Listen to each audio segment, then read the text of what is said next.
Amis téléspectateurs, bonsoir, merci de votre fidélité à ce 56 minutes synthèse. Tout d'abord, les titres de la semaine.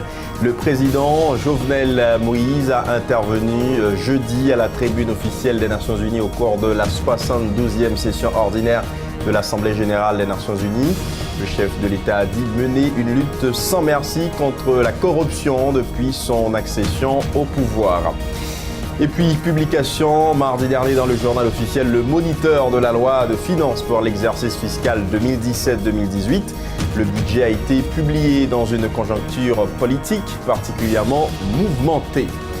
La protestation anti-budget 2017-2018 ne s'affaiblit pas en Haïti. Après la grève dans le transport, plusieurs manifestations ont été organisées cette semaine à Port-au-Prince, dans des villes de province pour dénoncer le caractère criminel du document et exiger le départ du président Moïse. Haïti frappé par l'ouragan Maria. Selon un bilan des autorités, au moins 3 morts ont été recensés, dont 1 par noyade à Limbé, département du Nord, et 2 par la foudre à Cornillon. Malaise entre le directeur général de la police nationale d'Haïti et l'administration au pouvoir. Un ancien directeur général de l'institution policière écrit à Michel-Angé Déon, l'invitant à résister face aux assauts des politiques. Tenue cette semaine à Port-au-Prince du Forum sur la compétitivité et l'investissement, une initiative conjointe du gouvernement et du secteur privé visant à identifier les solutions aux contraintes en matière d'investissement et compétitivité dans le pays. Présentation cette semaine par le ministère de l'Agriculture des résultats de l'enquête nationale de production agricole pour l'année 2016. Le document présente des données statistiques permettant aux acteurs du secteur de prendre de meilleures décisions. On fera également un petit coup d'œil à l'étranger. Un tremblement de terre de magnitude 7.1 a frappé le Mexique le 19 septembre 2017. Le plus meurtrier depuis 30 ans a fait 270 morts selon un dernier bilan. Voilà pour les titres, mesdames, messieurs. À tout de suite.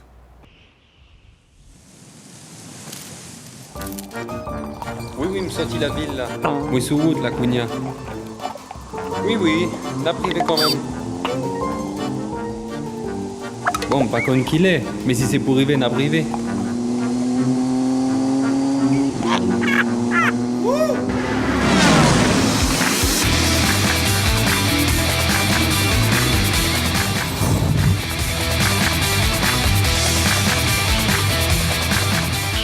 Le vrai 4G LTE est maintenant disponible seulement chez Natcom. Faites vous-même la différence.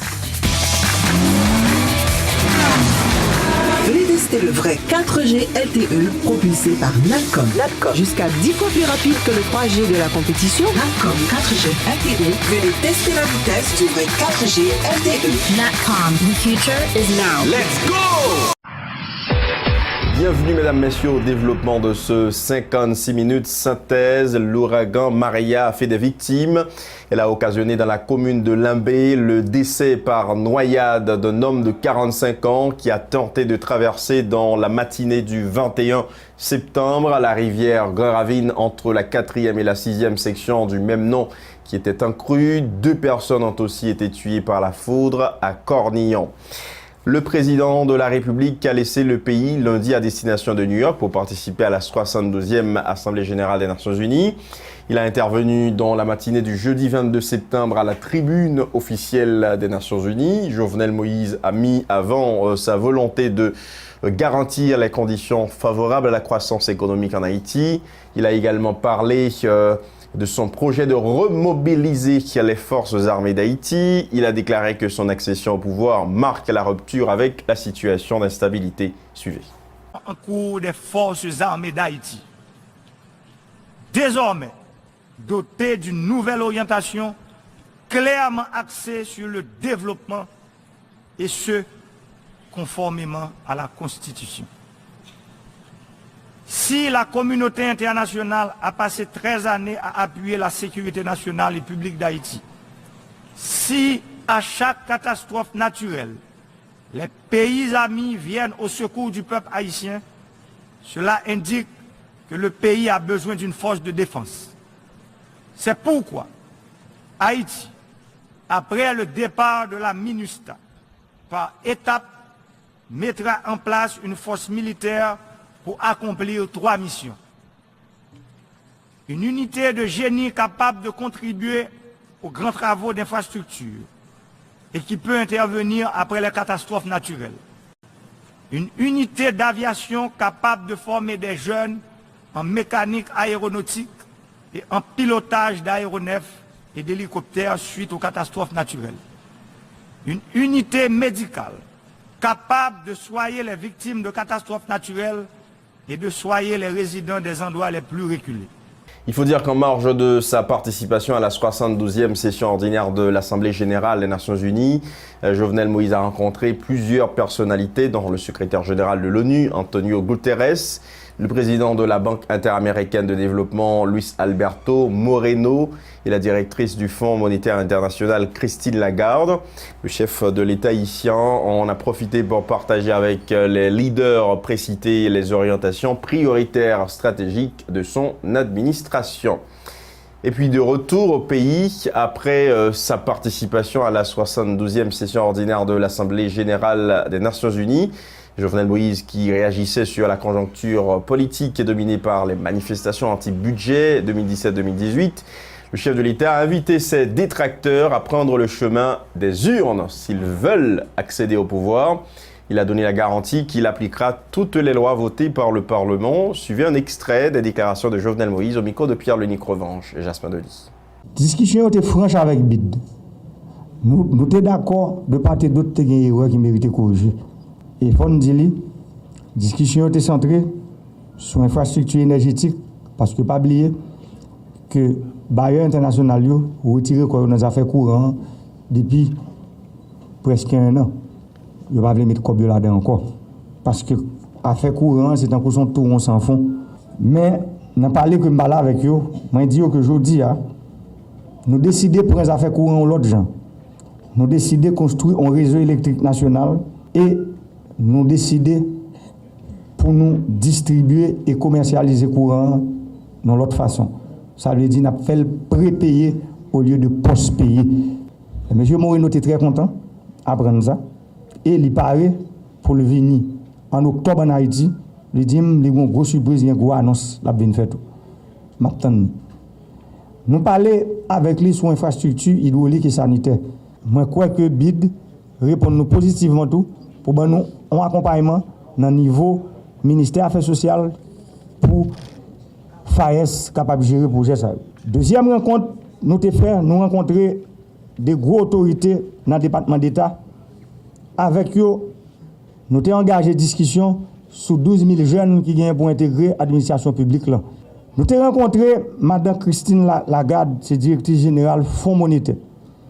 Il ne faut pas oublier que le Fonds monétaire, c'est lui-même qui habite là. Tout sous l'argent qui peut sortir dans le pays étranger, si le Fonds monétaire international n'est pas d'accord, l'argent ne va pas arriver. Depuis 7 février, nous avons une discussion qui est animée avec le Fonds monétaire international sur les affaires, l'argent qui peut entrer dans le pays. Après son discours au salon diplomatique de l'aéroport Toussaint Louverture, le président Jovenel Moïse a été accueilli par des partisans et sympathisants dans les parages de l'aéroport, au beau milieu d'une foule de partisans doublés de voitures tout-terrain et sous forte escorte de sécurité. Jovenel Moïse s'est déplacé à pied pour se rendre au Palais national. Au carrefour de l'aéroport, il s'est heurté à l'hostilité d'individus non identifiés. Échappé à catastrophe, le cortège présidentiel a mis le cap vers Pétionville. Reportage de Denis Saint-Cyr et Max Joseph. Aéroport international Toussaint Louverture. Après le fin de participer dans la 72e Assemblée générale des Nations unies, plusieurs monde qui dit à supporter le président Jovenel Moïse qui vient accueillir. Pour la en pile, c'était tout pas président Jovenel Moïse pour saluer. Sous demande partisan, le président Jovenel Moïse décide de marcher à pied. Sous bon escorte sécurité, chef l'État a trouvé le mi-temps foule là. En bas groupe jazz musical, président République là a filé pour Palais national.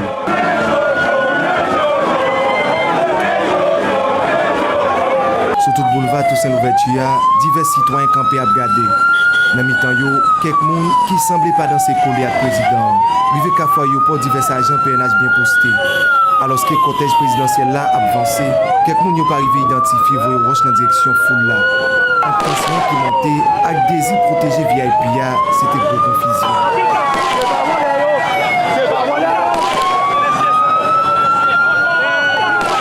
En bas gros, chaque cartouche cap tiré, finalement après 5 minutes, cortège présidentiel là réussi de un tir pour le passer. Contrairement à président Martelly qui t'a fait expérience ça sorti à l'aéroport à pied, arrivé dans le palais national le 1er octobre 2012 après participation dans la 67e Assemblée générale ordinaire Nations Unies. Jovenel Moïse doit attendre peut-être une autre occasion pour concrétiser rêve ça. La grève d'avertissement contre le budget initié lundi dernier par l'Association des propriétaires et chauffeurs d'Haïti, appuyée par plusieurs autres syndicats de transport, a été entièrement suivie à Port-au-Prince et dans plusieurs villes de province. Écoles, commerces formels et informels ont été largement paralysés. Ce mouvement de grève visait à protester contre la publication du budget de l'exercice fiscal 2017-2018 par le président Jovenel Moïse. Reportage Dieudonné Saint-Cyr et Max Joseph. Dans plusieurs rues dans la capitale là, bien bonnet matin, constat était visible. Activité était paralysée à cause de grève syndicat chauffeur transport public yo. Pas même un minibus ou bien une camionnette pour assurer transport passager yo, excepté quelques machines privées avec motocyclettes qui t'a circulé. En pile monde est capable de remarquer présence divers agents PNH dans quelques zones stratégiques dans la capitale là. Dans plusieurs stations dans Pétionville, seulement quelques machines publiques stationnées. Dans niveau portail Léogane, c'est même situation. Dans alentour, il y a quelques motocyclettes qui stationnées, mais chauffeurs refusent de travail. Mon grève là affecté même secteur business là tout. Plusieurs banques commerciales te fermé porte yo. C'est même constat pour quelques magasins à pompe gaz. C'est chauffeurs machine transport public yo qui te pris initiative organiser journée grève ça dans l'idée pour exprimer des accords yo avec loi finance 2017-2018 là qui prévoit augmenter prix quelques services dans le pays. Une grève qui réalisée environ une semaine après manifestation opposition politique là, toujours pour dénoncer loi finance pour prochain exercice fiscal là qui déjà voté dans le Parlement. Une loi finance président République là déclaré ouais pas ouais l'a publié malgré un pile voix qui levait pour demander le retourner sous décision. Pendant temps ça, opposition politique là a chauffé pour organiser 3 journées manifestation semaine ça, toujours dans l'idée pour forcer président Jovenel Moïse faire bague sous publication loi finance 2017-2018 là. Le Premier ministre Jacques-Guy Lafontan a appelé à la patience la population en attente d'un lendemain meilleur. Parallèlement, Jacques-Guy Lafontan a salué la présence des forces de l'ordre mobilisées pour sécuriser la population pendant la journée de grève du lundi 18 septembre 2017. A rappelé qu'après cette grève d'avertissement initiée par la PCH, les syndicats ont annoncé cette fois-ci 2 nouvelles journées de grève générale dans le transport. Le lundi 25 et le mardi 26 septembre, toujours dans l'objectif de protester contre la loi de finances 2017-2018, largement contestée dans le pays. Publication mardi dernier dans le journal officiel Le Moniteur de la loi de finances pour l'exercice fiscal 2017-2018. Une action posée par l'administration Moïse Lafontan dans une conjoncture politique, sociale, on ne peut plus fragile et qui peut, selon plus d'un, avoir des lourdes responsabilités et conséquences sur l'avenir de l'équipe au pouvoir. Pierre Lunique Revanche et Macro Williamson. Sans aucune surprise, Jovenel Moïse baille l'ordre pour publier Ayem Adia dans le journal officiel Le Moniteur, budget 2017-2018 là, j'en te promette l'IA. Même si il y a un pile divergence sous dossier si là, il est clair pour tout le monde, pays a gagné une nouvelle loi finance pour prochain exercice fiscal cap démarrer 1er octobre cap vini là. À travers action gros point ça, un pile monde vient confirmer chef l'État, c'est un leader arrogant qui fait tête li quoi li maîtriser champ politique haïtien assez après seulement 7 mois li gagne dans tête pays a. Ça qui d'après lui, balle carte blanche pour le pas attendre personne dans sa gain away avec dossier intérêt national yo. Depuis mardi soir, réaction aux participants tombé sur réseaux sociaux yo. Gen qui exprimé colère et frustration, yo ensemble compatriotes par rapport à décision ça, gen l'autre tout qui exprimé déception, yo ensemble moun qui te voté Jovenel Moïse, qui te quoi sans poser question dans belle promesse changement d'ek banana t'a fait pendant période campagne là. Président République là qui fait la sourde oreille a cri divers secteurs dans vie nationale là sous budget 2017-2018 là qui d'après yo taxe même chômeur vinn bay opportunité à une frange dans opposition pour le fait être lion santé politique. Li saisi occasion ça pour le cotiser une population qui déjà indignée par rapport à une ensemble action équipe qui sous pouvoir a posé qui pas fin trop clair dans gel. Insatisfaction quelques institutions publiques par rapport à ticras l'argent yo mettait pour yo dans budget 144 milliards goud ça. C'est déjà un point de discordance qui existait dans mi-temps pouvoir qui a une grosse conséquence sous pays dans mois cap vini yo. Pour santé plus passer 11 millions d'habitants, l'État a prévoit un montant 6,14 milliards goud qui presque égal à budget palais national seulement. En pile moun wè nan choix ça, yon plaisanterie mauvais goût qui sorti bon côté un gouvernement qui gen en tête li un médecin, côté en pile moun déjà abdouté sous efficacité comme premier ministre. Pouvoir judiciaire lui-même joine 1 milliard goud pour administrer 18 juridictions yo qui déjà connaît en lot grève côté fois ça, c'est magistrat yo qui décidé camper travail pour exprimer mécontentement yo par rapport à ti crasé monnaie l'État a disposé pour secteur si là alors que parlement pour compte pal recevoir 7 milliards goud. Réalité ça yo prouvé malaise là tout côté à question budget si là.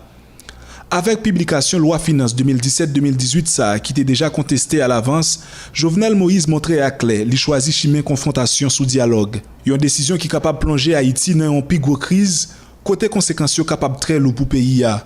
Moins passé 24 heures de temps après publication budget ça, population prend la rue dans divers coins dans pays a pour continuer exprimer mécontentement et puis faire pression sous pouvoir. Question en pile moun a posé, est-ce que l'équipe qui sous pouvoir est capable de résister pour longtemps devant expression populaire à tout bon vrai? Le député de la circonscription de Marégo a fustigé le comportement des autorités gouvernementales qui, au lieu de lutter contre la contrebande au niveau de la frontière haïtiano-dominicaine, utilisent les moyens faciles pour augmenter les taxes de la population. Deronet Tadeus a fait état d'une perte annuelle évaluée à environ 28 milliards de gourdes sur la frontière, soit 20% du budget. Écoutons ces précisions au micro de Josué Lexidor. En dedans budget, le gouvernement a allé derrière des moyens. Mais malheureusement, nous tapons sous taxes faciles. Et taxes faciles, en de tout pays, les veut dire au taxer les gens qui plus vulnérables, ou du moins moyens qui plus facile pour élargir l'assiette fiscale. Alors que nous gagnons des moyens latents qui est capable de permettre à ce que nous doter du budget des voies et moyens beaucoup plus efficaces, capable de permettre à ce que le gouvernement fait face à besoin, fait face à exigences. Et crise là je dis, moun met parler tout ça dit, mais réalité c'est que nous taxons les gens qui sont au chômage. Les gens qui sont au chômage, ou pas qu'à taxer, puisque quand la jeune pour le payer taxe là. Si nous avons l'autre moyen pour nous taxer l'autre activité pour alimenter le budget de l'État, c'est pour nous faire. Nous regardons par exemple, nous avons entre la République dominicaine et Haïti, nous avons 124 milliards de gouttes que la République dominicaine exportait des marchandises vers Haïti. Et nous autres, nous exportons vers la République dominicaine pour 3 milliards 840 millions de gouttes seulement. Nous entrons, nous avons des droits de douane qui rentrent alimenter le budget républicain et dans l'ordre de 28,8 milliards de qui disparaissent, que y aurait ça dans le langage technique là, des pertes sur l'importation et nous perdons dans la frontière là parce que pas gagner contrôle sous frontière. À l'appel du leader de la plateforme Petite des Salines, plusieurs milliers de citoyens ont manifesté mercredi à Port-au-Prince pour dénoncer la publication du budget 2017-2018 dans le journal officiel du pays. Le Moniteur, qualifiant ce budget de criminel, les protestataires menacent d'intensifier leur mouvement en vue de forcer le président de la République à quitter le pouvoir. Reportage de données Saint-Cyr et Max Joseph.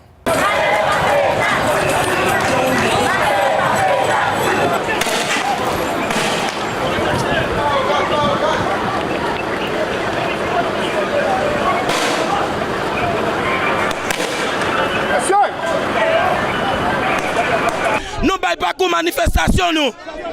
Chaque côté nous passons, 6 mots, 8 mots, barrez nous. Moi, je demande peuple là, comment vous avez bagay ça aujourd'hui pour nous vivre dans le pays. Mais aujourd'hui, que même les uniformes, l'école, si nous n'avons pas de pour qu'on prend, la police n'a pas gagné un goût dans le budget. Je dis à nous venir là, c'est pour nous venir parlementaires comme ça. Nous n'avons pas besoin de parlementaires parler pour nous encore. Parce que nous, les parlementaires en bas, c'est affaire par eux, ils viennent régler. C'est ça fait nous-mêmes dans l'organisation. Donc, le JIDA prend la parole, faut qu'il file les dieux. Nous n'avons pas besoin de nègres pour qu'ils nous défendent. Nous-mêmes, nous défendons tête nous dans la rue. Et ça fait nous prendre la rue aujourd'hui. Ce pays, ça, pas pays nous tout. Aujourd'hui, nous avons demandé l'État haïtien, nous avons demandé Jovenel Moïse, il a pas le peuple la parole, il a dit peuple là, il va mettre l'argent dans le poche, il va mettre manger dans l'assiette aujourd'hui, Jovenel manger ni voler, ni manger, ni voler, ni blanc, nos poches nous-mêmes dans le gâteau, nous disons, l'autre monde lever camper, faut tout le monde qui est dans la section communale devait camper, faut tout le monde qui est dans le rural devait camper, faut tout le monde qui est dans la commune devait camper, parce que la bataille qu'a faite là, c'est pas une bataille politique liée, c'est une bataille sociale. Appel au dialogue du président du Sénat à l'endroit de divers secteurs de la vie nationale. À travers cette démarche, Yuri Latortue veut œuvrer pour la stabilité du pays, car, a-t-il rappelé, un climat d'instabilité aura de graves conséquences sur l'économie du pays, déjà fragile. Le sénateur Yuri Latortue au micro de José Lexidor et Yvan Saïd. Nous devons lancer un appel au dialogue entre l'exécutif, le président et différents groupes, puisque il faut nous avoir un climat de stabilité dans le pays. Moi, je crois que il y a différents groupes qui ont manifesté et qui ont fait sortir certaines revendications concernant le budget ou autres.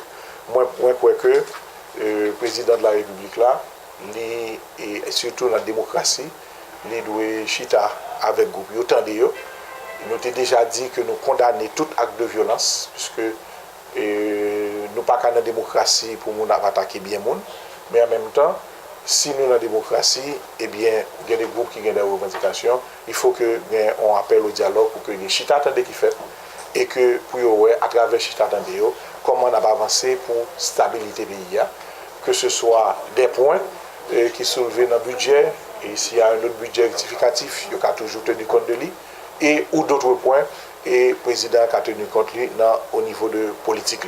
Toujours il y a une possibilité pour dialogue, et le dialogue là, il doit être permanent en démocratie, il doit être quotidien entre dirigeants et dirigés.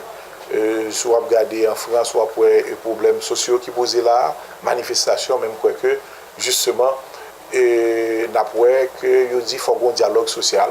Moi, je crois que c'est extrêmement important pour que qu'on dialogue. Et concernant le budget, et même si le budget est publié, si on dialogue et sorti, premièrement, il faut un dialogue ça éclaircir des points, puisque je pense qu'il y a une confusion, il y a des informations qui sont au niveau de certains bons budgets. Mais l'autre point, justement, moi je crois que si il y a n'importe qui ça, qui t'a trouvé là-dedans, eh bien, il y a toujours un budget rectificatif. Si le président Jovenel Moïse fait retrait de la publication du budget, cela constituerait un signe de faiblesse de sa part, de l'avis du professeur Fritz Dorvilliers. Le sociologue a en outre minimisé les discours assimilant la loi de finances à un document anti-peuple. Par ailleurs, Fritz Dorvilliers s'est positionné en faveur de l'intervention des acteurs de la société civile au cas où le gouvernement et ses opposants ne parviendraient pas à trouver un consensus autour du budget. Le professeur Fritz Dorvilliers au micro de Rustin Antoine. Pour dialoguer, la première chose qu'il faut avoir, c'est la volonté. Il faut avoir la volonté, la sincérité pour dialoguer. Mais si pouvoir camper sous position, l'opposition camper sous position, pouvoir dire moi c'est moi qui ai pouvoir, me parler point barre. L'opposition dit non, sauf faire ce débat criminel, pas de dialogue possible, parce qu'on ne peut pas dialoguer dans la diabolisation de l'autre. Donc il faut sortir du cercle infernal de la diabolisation politique pour pouvoir dialoguer et faire avancer le pays. Ce n'est pas comme ça, en qualifiant un budget de criminel, qu'on va sortir du sous-développement. Le dialogue, il y a des phases pour le dialogue, parce qu'il faut se mettre à la place aussi du pouvoir. Parce que là, c'est un acte de pouvoir. Il y a une lutte de pouvoir. Pas de cadeau dans ça. Parce que c'est pas pour... Vous pensez que c'est seulement pour le pays que certains partis politiques demandent au président de la République de ne pas publier le budget? Ce n'est pas seulement un acte patriotique. Ce n'est pas une demande, soit on analyse politologique, on analyse de positionnement des acteurs sur la scène politique. Ce n'est pas seulement pour le bien du pays. C'est un comportement, c'est un pion politique, c'est une stratégie politique. Mais imaginons que le président de la République prend, il a accepté à demander ça. Mais d'un coup, le président est affaibli. Le pouvoir du président est affaibli. Et d'autant que cette demande-là n'est pas véritablement un fondement salvateur. Ou pensez que si nous avons notre budget, s'il y aurait toute action à développer pour autant? Intervenant sur la conjoncture sociopolitique du pays, le président de la Fédération protestante d'Haïti a dit croire qu'une solution est toujours possible. Sylvain Exantus a encouragé les protagonistes de la crise à œuvrer en faveur d'un consensus autour de la loi du budget principal cause des mouvements d'hostilité contre le chef de l'exécutif. Écoutons le pasteur Sylvain Exantus. Eh bien, responsabilité exécutive là, c'est chita ensemble avec les 7 différents secteurs, garder ensemble qu'est-ce que nous avons fait. Moi, pas croire que c'est un bon bagage pour le président pour lui faire cavaler seul. Je ne pas croire dans une situation de misère pays est là pour camper en face au peuple. Je ne pas croire que dans le premier mandat, dans la première année de présidence du président Jovenel, pour lui embarquer avec un paquet de crises. Et pour moi, ça n'est pas nécessaire. Parce que rien ne vaut que le dialogue, que l'entente, que l'harmonie. C'est président tout le monde. Si on malaise, c'est pour me chita avec mon yosoli. Je n'ai pas de raison pour me montrer muscle. Tout le monde connaît qu'on a un muscle, tout le monde connaît qu'on a un pouvoir. On n'a pas de force répressive à la disposition. Mais tout le monde connaît ça. Mais mon cher, si on est sage, c'est pour apprendre le temps des parents et total. Là, c'est chef et si peuple pour toujours demander pour rencontrer peuple ou dialoguer. Et moi-même, moi, je pense qu'il faut que j'aime trop tard. Parce que le président de la République, il a un pouvoir pour aller vers un budget rectificatif. Il finit rencontrer les secteurs, il explique qu'il est bien fondé le budget. Et si ils ne sont toujours pas d'accord, ensemble avec eux, gagner des résolutions qui prennent pour nous aménager quelques bagages. Autre point, ce 56 minutes synthèse dans une lettre adressée à l'actuel directeur général de la PNH. Mario-André Sol, ex-directeur général de l'institution policière, a demandé à Michel-Ange Déon de résister aux pressions du pouvoir en place. La correspondance de Mario-André Sol à Michel-Ange Déon intervient à un moment où un malaise est exprimé entre le gouvernement en place et le directeur général de la police, Pierre-Lunique Revanche et Max Joseph. Cette lettre de l'ex-directeur général de la police nationale, Mario-André Sol, adressée à l'actuel DG de l'institution policière, Michel-Ange Déon, le week-end écoulé, est en substance un appel à la résistance par rapport aux pressions exercées par le pouvoir en place visant à l'acculer à sa démission. Pour avoir été directeur général de la police haïtienne pendant 7 ans, 2005-2012, Mario-André Sol, du haut de ses expériences, voit venir un danger imminent qui risque, selon lui, de compromettre la stabilité de la PNH, le seul corps armé légal du pays. Mario-André Sol, à travers cette correspondance, conseille à Michel-Ange Déon de ne pas céder aux pressions politiques. Situation directeur général là, à vivre aujourd'hui, moi j'ai vécu déjà. Moi j'ai vécu entre 2011 et 2012. Et dans la période de temps ça, en 2 fois, et pouvoir demander pour me démissionner. Sans prendre de gants, il dit avoir constaté dans les questions des sénateurs proches du pouvoir lors de la séance de convocation du Conseil supérieur de la police nationale le 14 septembre dernier, une stratégie politicienne visant à culpabiliser le DG de la PNH par rapport aux violences enregistrées lors de la manifestation de l'opposition le 12 septembre contre le budget 2017-2018. C'est pour lui le dernier coup de pinceau dessinant un malaise évident entre le pouvoir et le haut commandement de la PNH. Au nom de la Constitution, Mario-André Sol exhorte l'actuel DG à ne pas se laisser intimider. Par aucun côté qui écrit, ni dans la loi la police, ni dans la Constitution, comment pour vous un DG que le président est nommé et que le Parlement est ratifié. Aussi simple que ça. Cette tradition qui veut que la police soit au service du pouvoir politique doit cesser en ce plein 21e siècle, tense l'ex-DG de la PNH, déplorant qu'une telle pratique ne fait qu'affaiblir l'institution. Son signal d'alarme lié pour la société à comprendre effectivement ce qui passe. Parce que l'aide du président, il y a toujours un paquet de bonnes flattes beaucoup d'elle, qui toujours fait penser que le café n'importe qui ça le voulait, et qui mettait justement pour la population en danger, laisse ça pas même planifier ce stratégie de sécurité. La politisation et le favoritisme au sein de la police sont ces phénomènes qui, depuis 1995, handicapent le bon fonctionnement de la PNH, déplore Mario-André Sol, se référant aux événements de 2004. Nous sommes obligés de répondre à tout dictat qui mettent là. Le président dit retirer un tel, mettre un tel, et le Sakounier là, lui-même, comme il va aller faire du job, il retire un tel, mettre un tel. Donc, n'est-ce pas lui-même, il est obligé pour l'autre même. C'est le président un tel. Donc c'est tout ça qui est comme malaise. Selon la constitution haïtienne, le directeur général de la PNH, nommé par le président et voté par le Sénat, a un mandat de 3 ans.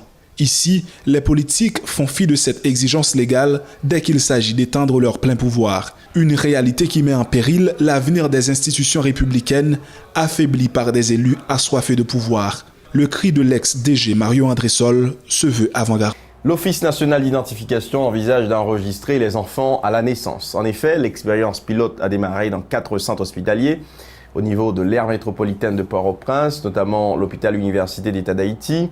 L'objectif est de permettre à l'État d'enregistrer ces sujets et de les attribuer un numéro d'identification avant d'arriver à la majorité. À ce sujet, écoutons le directeur général de l'ONI, Wilson Fièvre, au micro de Roissy Antoine Yvan Seïd. Donc, il a lancé un pilote côté pour enregistrer tout le monde dès la naissance. Donc, il y a 4 hôpitaux dans la zone métropolitaine qui sont déjà engagés. On a des représentants dans 4 hôpitaux côté n'a pas enregistré tout le monde dès la naissance. C'est un programme de première dame qui nous-mêmes nous accompagnés. Comme dit, décret a déjà dit, combien de temps de ça, il pas jamais fait.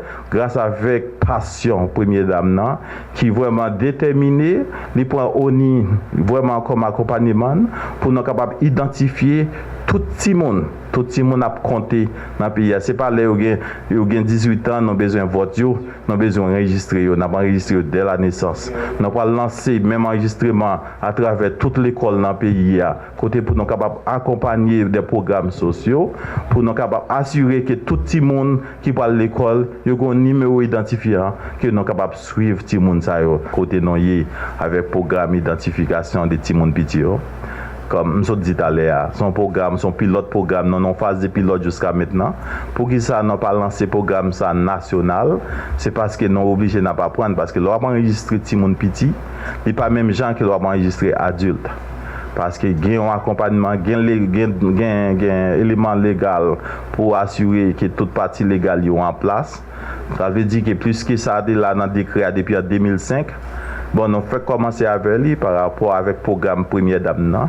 Le directeur général de l'ONI a indiqué que 3,7 millions de cartes d'identification sont arrivées à expiration sur les 7 millions inscrites dans la base de données de l'ONI. Wilson Fièvre a rappelé que le processus de renouvellement des cartes d'identification débutera le 1er octobre, soulignant que tous les services de l'ONI sont gratuits. Le bureau communal de l'Office national d'identification, situé au côté nord du Champ de Mars, à proximité de la tour de 1004 à Port-au-Prince, est très décrié pour la qualité de ses services et d'accueil, réservé aux citoyens qui viennent solliciter un document d'identité tel que carte d'identification nationale, passeport extrait des archives, matricule fiscale. Entre autres, Dieudonné Saint-Cyr et Maxo Joseph ont penché sur ce dossier. Suivez. Dans cette rue Lausanne, le bureau de l'Office national d'identification au Champ de Mars, une longue file d'attente se forme. Femmes et hommes, dans une grande agitation, s'empressent à remettre leur dossier. Comment faire pour nous faire papier là? Pas d'espace pour faire papier là. Non, pas d'espace même. Depuis 8 h du matin pour le soleil là. Vu la lenteur du service de livraison à l'ONI, ce citoyen, dont le visage ne cache pas son indignation, fait encore pied de grue pour essayer de récupérer sa carte perdue il y a de cela quelques mois. Pour faire matricule là, yo dit pour aller payer, là pour aller payer on va cacher le monde. Et puis quand on a passé misère dans le soleil, à humiliation, on a bourrado, policier a bourrado, il y a mis là dans le soleil et puis on fait mes dossiers à sous, il pas pour comme monde. Son pays, marquant que le pays ça va aller. Comme nek ça c'est poche a vinn plein, c'est comme yo a vinn fait. On prend connait bon dire on l'a dit moi avec nek ça on va pouvoir là pour longtemps. Après avoir fait la queue sous le soleil, s'être bousculés pour remettre leur dossier, les demandeurs de passeport peuvent passer des mois avant de recevoir ce document. Depuis le 17 août, je suis monté descendre là pour me faire un petit bout de passeport pour me faire ça moi là vague. Je ne sais pas, mais je dis là, regardez depuis date ma boule soleil là.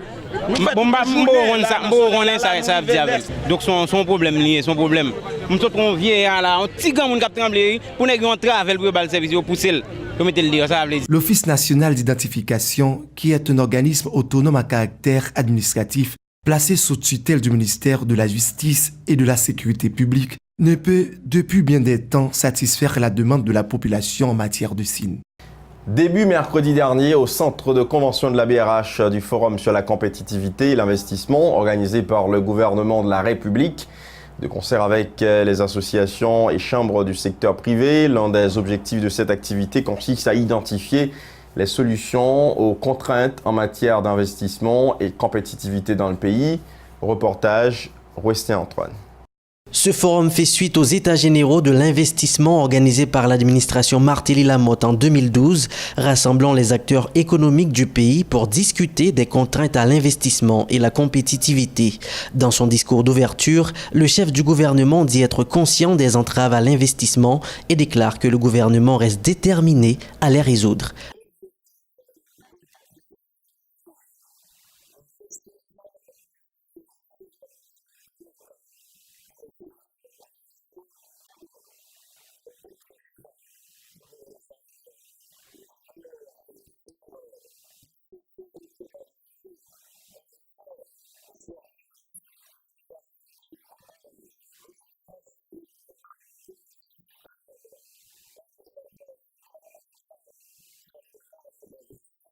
Dans le cadre de ce forum, les solutions aux obstacles à l'investissement tels que l'insécurité foncière, l'instabilité sociopolitique devraient être identifiées. À la fin de l'activité, les parties auront à signer un protocole d'accord marquant leur engagement à mettre en application le plan d'action pour la compétitivité et l'investissement qui sera finalisé lors du forum. Nous allons, durant les 3 jours de ce forum, discuter et réfléchir de manière constructive sur les pistes de solutions durables pour lever ces freins et ces contraintes afin que notre production nationale de biens et de services puisse se relever. L'insécurité foncière, l'instabilité sociopolitique, deux des contraintes à l'investissement et la compétitivité. Elles sont également des défis que l'État haïtien, depuis sa naissance, peine à lever. Ce forum a pris fin le 23 septembre, soit vendredi dernier. Dans son discours, le chef de l'État a affirmé la volonté de son administration de faire du secteur privé haïtien la plaque tournante de la croissance de l'économie. Jovenel Moïse a également souligné que la ligne directrice du budget 2017-2018 est la croissance de l'économie et l'amélioration des conditions de vie de la population. Écoutons ces précisions au micro de Westé Antoine et Jasmin Delis. Mon administration veut démontrer sa volonté réelle de faire du secteur privé haïtien, de faire des entreprises haïtiennes l'élément central de la croissance et la bonne modernisation de l'économie. Un poteau militant du changement pour l'amélioration du bien-être collectif auquel nous aspirons tous. Mon ambition en organisant ce forum est de porter ce pays à se focaliser sur les décisions à prendre dans le très court, le court, le moyen et le long terme en vue de favoriser l'émergence d'une économie où les entreprises locales arrivent à changer d'échelle pour pouvoir facilement rentrer en compétition avec celle de la région. Il s'agit, in fine, de convenir d'un plan d'action pour la compétitivité, le développement de l'entreprise et l'entrepreneuriat. C'est à mon avis une manière de lancer un signal fort à la jeunesse entreprenante pour prendre en main la destinée de notre nation que plusieurs décennies de crise, d'instabilité, de politique économique inappropriée, incomplète, ont conduit à être classé comme le pays le moins avancé de l'Amérique. Le grand enjeu pour nous désormais est d'accroître la productivité de notre économie, ce qui nous permet d'exporter davantage, d'alimenter notre marché intérieur et aussi d'améliorer substantiellement les conditions de vie de la population. C'est à cette tâche que le gouvernement s'est attelé avec la caravane du changement et c'est aussi la principale ligne directrice du budget 2017-2018. 3 milliards de gourdes pour la construction du Parlement, dont la durée des travaux s'échelonnera sur 2 ans. Selon les précisions de Yuri Latortue, qui a fait état d'1,6 milliard disponible pour cette année. Et la deuxième tranche à verser au cours de l'exécution du prochain exercice fiscal. Le sénateur Yuri Latortue au micro de José Lexidor. Justement, une rectification concernant certaines informations au niveau de la construction du Parlement et on pensait qu'il était important pour nous éclaircir ce point. Déjà que déjà je fait, là que je m'entendais justement où Farel t'a parlé de lui. Et construction Parlement, dans la prévision qui fait, l'a coûté 3 milliards de gourdes, environ 3 milliards de gourdes. L'a étalé sur 2 ans. Et nous lancé construction le 12 septembre. Et année ça, justement, ils ont mis moitié de 3 milliards de gourdes. Et l'autre année, tout, ils ont mis reste comme là. Donc ça fait que il y a 1,6 milliard qui est inscrit dans le budget investissement au niveau du Sénat et que 1,6 ça représentait 50% de augmentation budget Parlement, puisque Parlement il vient gagner justement donc a dit un Sénat qui est presque complet, 29 sénateurs, environ 119 députés, il y a d'autres augmentations, mais 1,6 milliard représentait environ 50% de augmentation de budget du Parlement, qui était environ 3,6 l'année dernière et qui donc a dit augmenté année ça, mais dont 1,6 milliard représentait 50% de augmentation de budget et 1,6 milliard représentait somme que nous mettons année ça pour nos cas commencer construction Parlement. Le ministère de l'Agriculture, des Ressources naturelles et du Développement rural a présenté cette semaine les résultats de l'enquête nationale de production agricole pour l'année 2016. Le document fait état de données statistiques permettant aux acteurs intervenant dans le secteur de prendre de meilleures décisions. Cette enquête nationale de production agricole rentre dans le cadre des efforts du ministère de l'Agriculture visant à mettre en place un système d'information sur le secteur agricole. Le ministre Carmel André Béliard, au micro de Wesley Antoine et Max Joseph. Bon, que nous croyons que son gros outil y est pour planification dans ce secteur-là. Donc c'est lui-même qui a des données et des données assez pertinentes. On prend les données sur rendement, il va donner sur niveau d'insécurité alimentaire, il va donner sous zone que vous capable d'enregistrer des cas de sécheresse, des cas d'inondation et impact catastrophe ça sur production. Et parfois tout doit faire des efforts pour remonter la piste, c'est lui-même tout qui va donner, qui connaît est-ce que l'effort a gagné un effet. Est-ce que le pas de gain est fait? Après une grande sécheresse que nous connaissons, que nous avons gagné en 2015, hein, nous venons que l'intervention que nous faisons au niveau des dernières campagnes printemps en 2016, ils permettent plus ou moins de nous remonter la pente, que nous n'avons pas de précision là. Mais déjà, dans les résultats préliminaires, nous avons commencé à consulter, ils permettent nous convaincus que vraiment tu as grand pile l'effort et nous avons gagné un petit résultat plus ou moins significatif à partir de récolte campagne printemps. Mais il faut que nous disions tout. C'est un bail qui est important pour nous-mêmes tout, pour nous consulter les résultats. Ça, on a planifié l'autre campagne. Par exemple, actuellement, on a planifié campagne d'hiver. Donc, dans l'enquête, nous tirons des leçons tout, puisque nous fait des recommandations après certaines données. Donc c'est ainsi nous sommes obligés de consulter les résultats préliminaires pour nous être capables d'avancer parce que nous, en pleine planification, d'ici mois prochain, nous avons commencé la campagne d'hiver. L'autre information importante encore qui a sorti dans l'enquête, ça arrivé à dire nous quantité de terre qui pas travaille dans le pays. Parce que nous avons pile terre qui pas travaille dans le pays. Actuellement, le ministère fait effort pour nous connaître pour qui ne pas travailler, si c'est problème absentéiste, de façon pour nous prendre les mesures qu'il faut. L'Union européenne a apporté un support financier d'environ 2 millions d'euros à ce programme visant à doter le pays d'un système d'information et de données statistiques permanent du secteur agricole. L'ambassadeur de l'UE en Haïti, Vincent Dégère, a fait savoir que les données subventionnées constituent des outils stratégiques importants. Nous écoutons Vincent Dégère au micro de Wesley Antoine et Max Joseph. Ça fait plus de 3 ans qu'on accompagne le ministère dans cet effort statistique avec nos collègues de l'USAID. C'est près de 2 millions d'euros qui ont été investis dans ce programme pour doter le ministère des outils d'indication de la photographie, on va dire, de l'agriculture haïtienne pour permettre au ministre, comme il a dit tout à l'heure, de faire les choix stratégiques de réorientation de l'agriculture, de soutien à certaines filières porteuses, de travailler sur 2 plans, je crois. D'une part, sur la sécurité alimentaire et nutritionnelle, donc d'aider effectivement la production agricole pour nourrir l'ensemble de la population haïtienne, mais aussi de trouver les bons secteurs, les bons créneaux qui sont porteurs pour l'exportation des produits ou la substitution de produits d'importation ici en Haïti. Donc c'est un outil stratégique tout à fait essentiel. Je pense qu'on a en tout cas une photographie claire de la situation. Par exemple, si on prend 2016, on a pu constater qu'en dépit de l'ouragan Matthew, la production globalement a été plutôt bonne finalement en 2016. On attend d'ailleurs sur 2017 aussi des chiffres plutôt bons.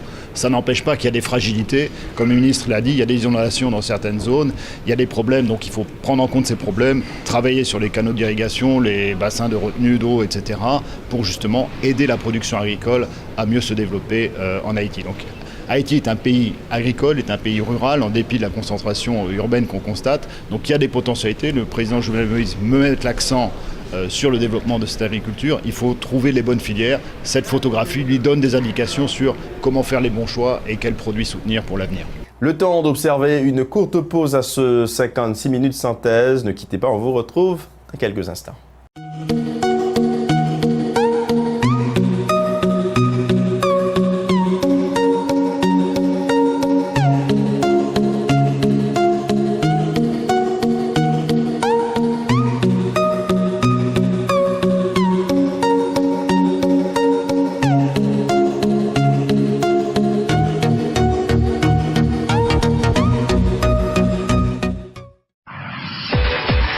À l'étranger, qui a pour son premier discours très attendu à la tribune de l'ONU le 19 septembre, le président américain n'a pas mâché ses mots. Pendant 45 minutes, Donald Trump a abordé les dossiers brûlants de la Corée du Nord qu'il a menacé de détruire totalement, la sortie de l'accord sur le nucléaire iranien et le Venezuela. Le président français a profité de sa première allocution aux Nations Unies pour répondre point par point au discours offensif du chef de l'État américain prononcé quelques heures avant. Reportage Euronews. Deux présidents pour deux visions du monde. Donald Trump et Emmanuel Macron se sont exprimés ce mardi devant l'Assemblée générale des Nations Unies à New York. Le président des États-Unis a délivré un discours agressif vis-à-vis de l'Iran, mais aussi de la Corée du Nord. Aucune nation sur Terre n'a intérêt à voir cette bande de criminels se doter de l'arme nucléaire et de missiles. Les États-Unis sont très puissants et très patients. Mais si on les contraint à se défendre ou à défendre leurs alliés, nous n'aurons pas d'autre choix que de détruire totalement la Corée du Nord.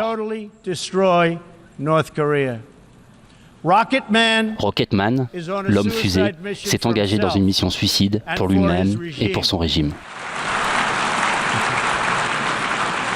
À l'opposé de Donald Trump, Emmanuel Macron a quant à lui plaidé contre le réchauffement climatique et pour défendre le multilatéralisme, notamment dans le dossier nord-coréen.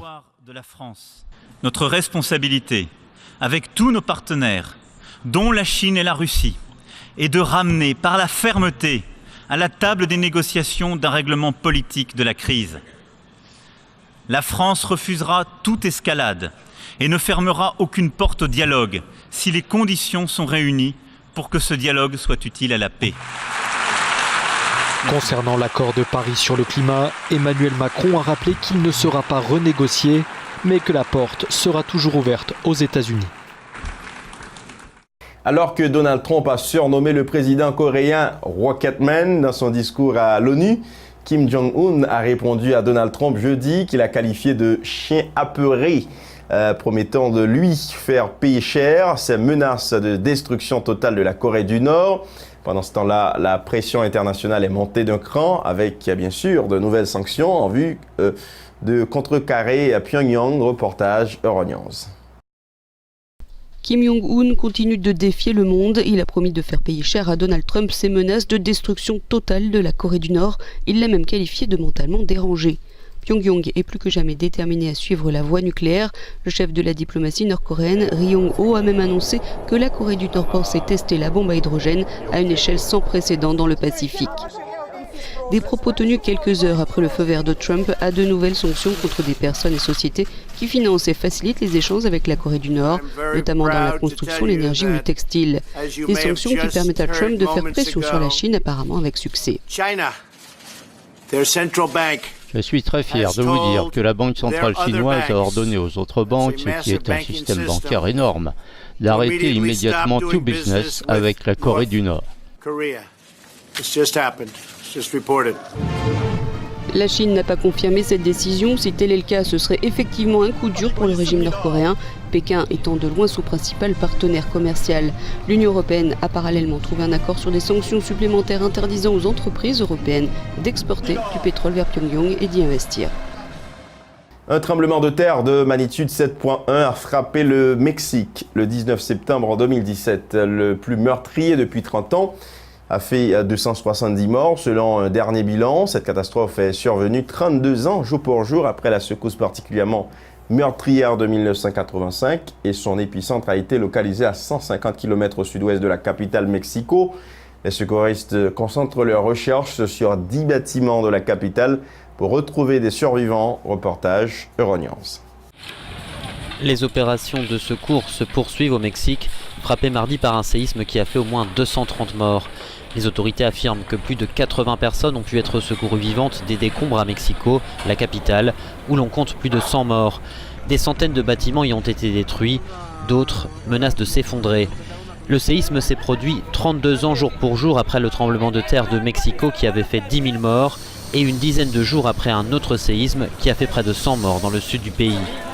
Dans la capitale, cet homme de 77 ans a pu être secouru vivant après avoir passé plus de 24 heures sous les décombres. Des équipes sont arrivées de l'étranger en renfort, notamment du Panama, du Chili et d'Israël. Le président mexicain a décrété 3 jours de deuil national. Juste le temps de refermer ce 56 minutes synthèse. Le président Jovenel Moïse a intervenu jeudi à la tribune officielle des Nations Unies au cours de la 72e session ordinaire de l'Assemblée générale de l'ONU. Le chef de l'État a dit mener une lutte sans merci contre la corruption depuis son accession au pouvoir. Publication mardi dernier dans le journal officiel Le Moniteur de la loi de finances pour l'exercice fiscal 2017-2018. Le budget a été publié dans une conjoncture politique particulièrement mouvementée. La protestation anti-budget 2017-2018 ne s'affaiblit pas en Haïti. Après la grève dans le transport, plusieurs manifestations ont été organisées cette semaine à Port-au-Prince que dans la ville de province pour dénoncer le caractère criminel du document, exiger le départ du président Moïse. Haïti frappé par l'ouragan Maria, selon un bilan des autorités. Au moins 3 morts ont été recensés, dont un par noyade à Limbé, département du Nord, et 2 par la foudre à Cornillon. Malaise entre le directeur général de la police nationale et l'administration au pouvoir. Un ancien directeur général de l'institution policière écrit à Michel-Ange Gédéon, l'invitant à résister face aux assauts des politiques. Tenu cette semaine à Port-au-Prince du Forum sur la compétitivité et l'investissement, initiative conjointe du gouvernement et du secteur privé visant à identifier les solutions aux contraintes en matière d'investissement et compétitivité dans le pays. Présentation cette semaine par le ministère de l'Agriculture des résultats de l'enquête nationale de production agricole pour l'année 2016. Le document présente des données statistiques permettant aux acteurs du secteur de prendre de meilleures décisions. Et puis à l'étranger, un tremblement de terre de magnitude 7.1 a frappé le Mexique le 19 septembre dernier. Le plus meurtrier depuis 30 ans a fait 270 morts selon un dernier bilan. Voilà qui met un terme à ce 56 minutes synthèse. Merci de votre attention. Je vous donne rendez-vous samedi prochain. D'ici là, portez-vous bien et surtout, faites du bien.